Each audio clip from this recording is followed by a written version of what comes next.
Welcome to the next segment on disability and society as we look at education. And in this segment, we're going to talk about some of the challenges that are faced by families, students, as well as teachers and school districts, as far as how do we provide appropriate accommodations and support services. When we talk about the challenges that face schools and families as related to getting appropriate access to education, we're really going to talk about them in three specific areas. One has to do with enforcement. So laws are there, but are they enforced? The second has to do with funding. Where's the money come from? And third has to do with teacher preparation. And so we'll hit each of those as we talk about some of the challenges that exist. We think more broadly about the challenges that are facing students and families and school districts as it relates to special education services. One certainly has, related to enforcement. Okay? If we think about it, rules and laws exist, but the impact of them depends upon people's adherence to them. So enforcement is a challenge, and studies that have been done when they look at states and their performance overall, pretty much every state in the union is out of compliance in some way in terms of how they provide special ed services. And yet there are rarely sanctions imposed by Department of Education. So we have laws, but implementation and enforcement remain a challenge. Burden for enforcement oftentimes falls to the parent, which is why you will hear and have heard from speakers talking about the importance of advocacy. It absolutely is true. The parent who advocates on behalf of their child is going to be the one who has a lot more success. And part of this is a recognition of funding. The states and federal government really only account for a small portion of funds. Federal funds are roughly about 10% of the cost of special ed services for a district. So again, you can imagine money makes a difference. Those districts with more money typically provide better special education services and supports than those districts in poor parts of the town. Another challenge that comes up has to do with teacher preparation. Many teachers, if we think about their teacher training programs, have very little exposure to disability, and when they do, most of it's focused on more the medical aspects. Here's what's wrong with somebody who's deaf or somebody who is blind or somebody who has ADD. It's focused more on the pathology versus the broader picture of how to incorporate them, talk about them, invoke principles of universal design of learning. Not a lot of exposure to those kinds of things for many teachers. And also many teachers get unexpected surprises at the beginning of a year that let them have very little time to prepare. So I cast no stones. There are problems on both sides here.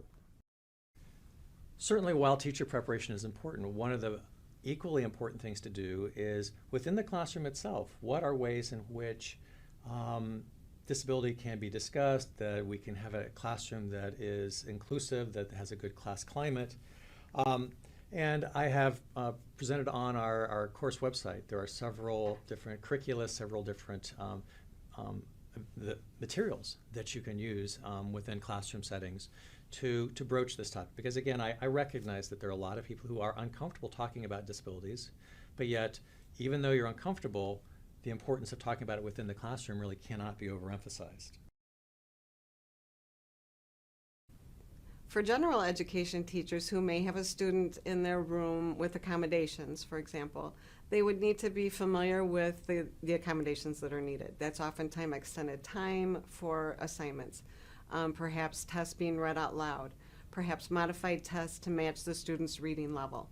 So they need to be very aware that those accommodations are legally binding and they are obligated to make sure those are completed.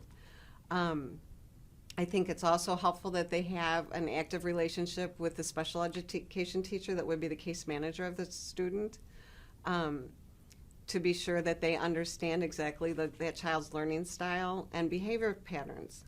Oftentimes, general education teachers or any person who's not familiar with disability misinterprets behaviors based on the child's tone of voice or posturing or gaze or lack of eye gaze. And so being aware that there are differences that don't mean disrespect or inattention would be an important thing for a teacher to recognize. One of the things, and as we spoke before about general education environments, is that if there was universal design for learning principles embedded in their instruction, there could be less need for accommodations for students with disabilities, because every student would be have access to the curriculum. So this could be designed, even as simply as teachers reducing their speaking rate to 125 words per minute is very helpful for students with auditory processing, with vocabulary deficits, with any kind of language instruction. Just lowering your rate of speaking is an intervention. Having material that's accessible visually, auditorily, tactily, kinesthetic, any of those, so that students have multiple means to demonstrate their knowledge. They're not restricted to a multiple choice test. They could perhaps give an oral answer. The visual input of PowerPoints, so that they're not text dense, there's fewer words, will help struggling readers. Of course, turning on closed captioning for any videos or news programs that are watched, having that closed caption would be helpful for many students as well.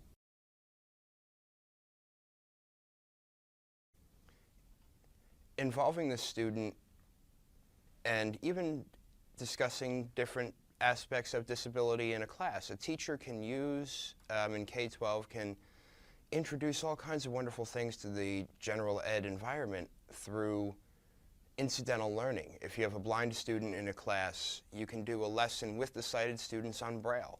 I created one using Sim Braille, which is visual representations of Braille dots, which is the way a sighted person and a sighted student here at NIU would learn to read Braille in our vision program is visually, because you all have access to your visual knowledge, whereas me, it's tactile haptic through touch. And that kind of stuff, people love it. Little kids love that sort of stuff. At the young age, especially if we're talking K-12, they're like sponges. They soak it all up, and what they learn then is what sticks. If they learn acceptance then through the schools, they will continue to accept as they grow, hopefully. Would also mention on this one, as we're starting to end this particular segment, when we think about challenges, think about peer-to-peer interactions, the student-to-student interactions. One of the things we've seen again and again over the years is a tendency for students with disabilities to experience bullying. I honestly didn't know that I was different up until I started going to school. Kids were treating me differently, and growing up I was bullied. There was this one girl that my freshman year of high school, she would always call me crippled all the time. And none of the teachers would do anything about it, and I was wondering why, and I guess they assumed that it was okay to do. But it was said very, in a very offensive way. So I would think that even if you didn't know that was improper disability etiquette, you would kind of know just intuitively. They would tease me. They would just play with their hands. Yeah, kind of imitating my sign language, like the interpreters. They would talk to me with their teeth, through their teeth. So I wouldn't understand them. There's a lot of small things that really bothered me.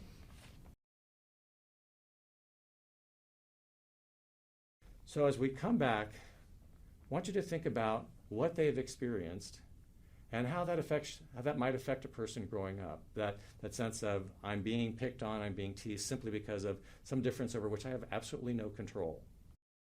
So as we end this week's lesson, several things that I'd like to bring to your attention again. As we look back, we think about the idea that there was a very long history in the United States where children with disabilities weren't educated. And if we think about it worldwide, that condition still exists in many places. It wasn't until the 1970s that laws were passed that ensured students with disabilities had a guaranteed right to education. We also talked about early intervention and why it's so important to get children as young as they are and to involve their family in the treatment, because the child, independent of his or her family, doesn't get nearly the benefit when they're with their family. We also talked about some of the basic challenges that exist regarding special education services, the funding, the enforcement, the teacher preparation, that all those things go into how well we deliver special ed services.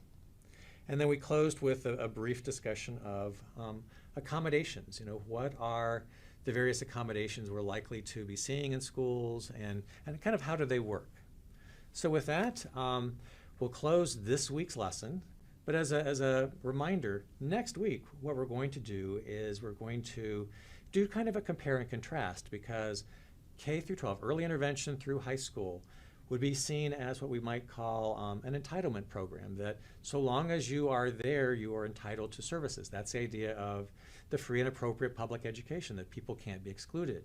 When we think about what follows post-secondary, and that could be, you know, technical schools, community colleges, colleges and universities, so forth, the rules are very different at that level. And so that's what we're going to focus on in our next segment, is education beyond high school. Thank you.